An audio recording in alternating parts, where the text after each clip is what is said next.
Next गाना हमार 2-3 दिन में आ रहल बा, जौना की का टाइटल हो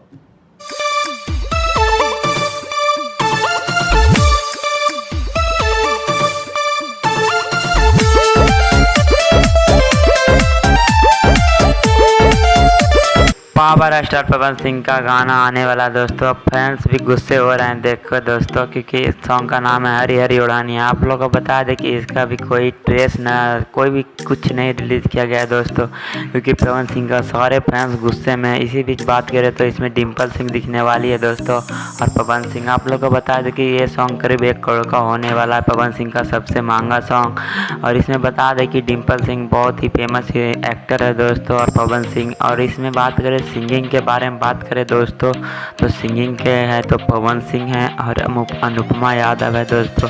इन दोनों का बेहद ही दोनों का गला बहुत ही अच्छा है दोस्तों, क्योंकि Anupama Yadav stage show program करती है। ये तो बेहद ही खास होने वाला है दोस्तों। इन दोनों का सॉन्ग आने वाला करीब आज इसका फिक्स रिलीज़ किया जाने वाला है। पवन सिंह खुद करेंगे दोस्तों। इस तरह के रिलेटेड वीडियो पाने के लिए चैनल को सब्सक्राइब करें दोस्तों। मिलते हैं नेक्स्ट वीडियो।